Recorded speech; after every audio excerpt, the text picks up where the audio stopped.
Joining us now are two members of Congress who are also Iraq War veterans. Congresswoman Tulsi Gabbard, Democrat from Hawaii. She served 12 months in Iraq and is now a military police captain in the National Guard. And Congressman Adam Kinzinger, Republican from Illinois, a military pilot and major in the Air National Guard. And he's flown missions both in Iraq and in Afghanistan. Now, both of them are on the Foreign Affairs Committee, I should tell you as well. I want to get to you, Congresswoman Gabbard, first. We established that you all disagree on what to do now. You are opposed to going into airstrikes, but I just want to ask you, as you answer that and explain why, also talk on a more personal level, human level, about what it feels like to see what's going on there, given your service there. Yeah, during my first deployment there to Iraq in 2005, I worked in a medical unit and really on a daily basis saw firsthand the incredible, huge and ugly cost of war and the toll and the price that our troops paid on a daily basis. You talked earlier about the numbers who were killed as well as those who were injured there. Those friends of mine who spent time training the Iraqi troops, it's painful to see their hard work and watching the Iraqi troops literally shed their uniforms.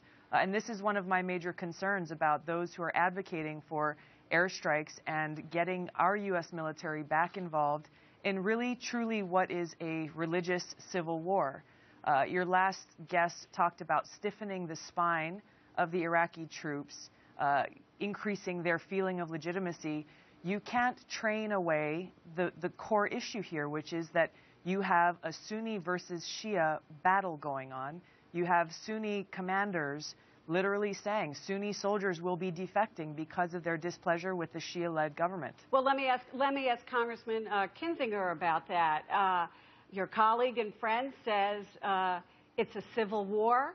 I know that you must feel the pain at the thought of going back there in any way, shape, or form, and yet you say airstrikes might be the answer. Right. How does this make you feel on a personal level when you're talking about U.S. involvement again? Well, on a personal level, this feels terrible. I mean, the base I was stationed at is either surrounded or taken over by now in Balad Air Base. And, I imagine when I was there at night sleeping and, you'd get attacked by mortars, but you never felt like anybody was going to come in the fence. It was secure. It's not like that anymore. And it's very tragic. On the issue of airstrikes, look, is this going to be the answer? I don't think this is necessarily the panacea. But watch back. We are watching right now the worst case scenario happen. This is the worst case scenario. So I think the United States military is not some weak animal that needs nurturing now. We are very fierce and very good at what we do. And we have got to get in there, work with a political solution with Iraq, but push back this very evil organization, ISIS, and give some breathing space for the Iraqi government to do what it needs to do and reform or whatever needs to happen. But look, this isn't new. This started a number of months ago, and we're acting like we were caught off on surprise. This has been in action for a very long time. Congresswoman Gabbard, what about I know you say that there's a sectarian war. The U.S. doesn't really have a place to go back now, but what about U.S. national security interests? I mean, isn't what Congressman Kinzinger is saying, or what Senator Graham said before, don't they have a point that there's some danger there, and there could be, in the words of Senator Graham, another 9/11 brewing there? Yeah, well, first of all, I do agree with Adam. We do have the fiercest, strongest military in the world. We also have a responsibility to be very careful about how and where we use that military force so that it achieves the objective of what is in the best U.S. interest. It is not in our U.S. interest to go and involve ourselves in the middle of what is a religious civil war. Are there specific security threats to the United States coming from terrorist factions? Yes, in Iraq, in Afghanistan, in Pakistan, in many other countries in the world.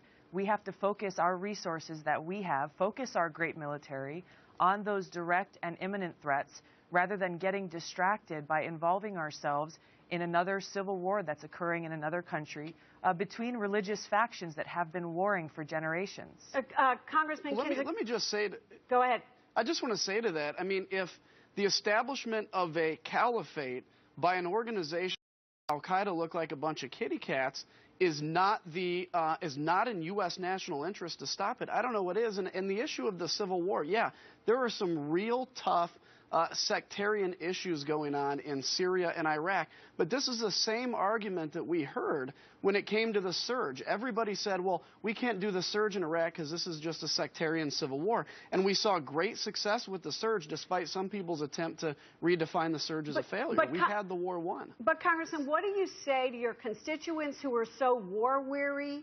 You know, 2/3 of the American public believes it was a mistake to have been in Iraq, that we got nothing out of it. Now we're talking about going back.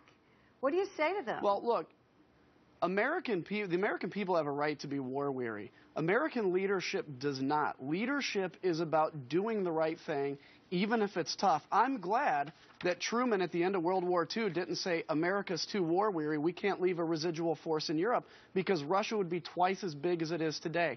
The point of leadership is leading a war-weary public to the point of saying, this is in national interest, we have to do it. Not standing in front of people and saying, I know you're tired, I know you're tired. It's standing in front of people and saying, I know you're tired, but we have to prevent a caliphate by ISIS from being established.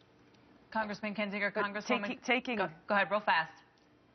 Taking that action, taking military action, conducting airstrikes, dropping bombs based on poor intelligence without having real-time intelligence and boots on the ground that can provide that, taking sides in this religious civil war not only is not in the best U.S. national interest, it doesn't even solve the problem of what is existing there.